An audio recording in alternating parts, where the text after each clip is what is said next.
Hello,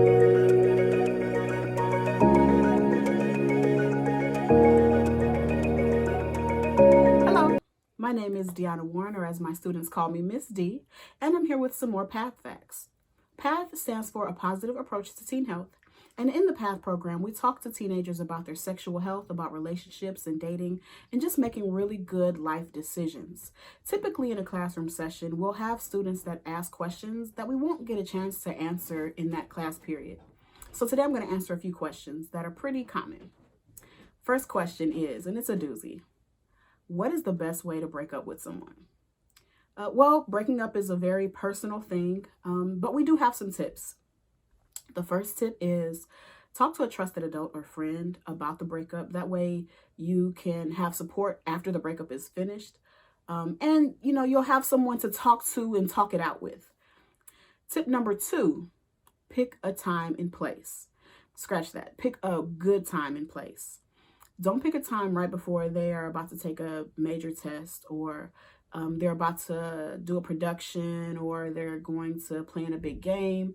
Make sure you pick a time that's not going to be really distracting to them or impact their life in a negative way.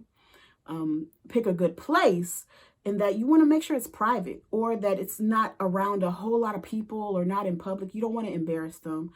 You want to make sure that they have time to process without being around other people.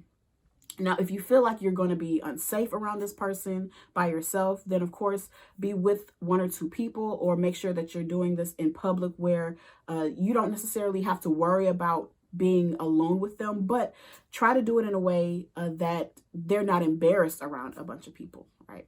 So tip number 3, be clear.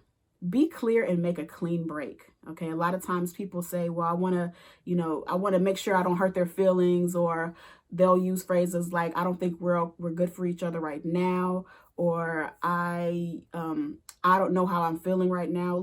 If you want to break up with a person, and you know that you want to break up with a person, just make a clean break. It's so much actually easier and nicer to them in the long run. So that's tip number 3. Tip number 4, have a method to avoid cruelty. You don't have to be mean about it, right? Be clear. Like tip number 3, be clear, make a clean break, but you don't have to be mean. So tip number 4 is, try not to be mean about it. You can give them a compliment, say, I appreciate, how you love your family, or how nice you are to your siblings, or how good you are in school, but we're not good for each other.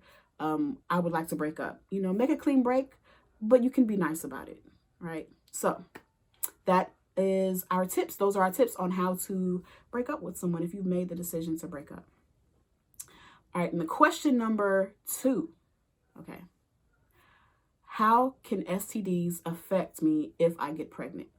Well, STDs could prevent you from getting pregnant. Some STDs can impact the woman's reproductive organs and inflame certain parts, meaning that they would be maybe swollen, or could prevent the fallopian tubes from being able to release an egg. So depending on the STD, it could actually impact your reproductive system in a very, very negative way.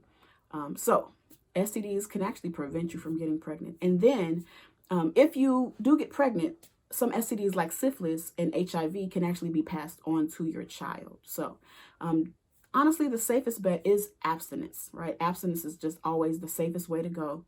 Well, that's it for Path Facts. Hopefully you enjoyed them. If you have any other questions, please contact us at A Positive Approach to Teen Health. That's our Facebook page. Or you can email us at positiveteenhealth.org. Have a good one.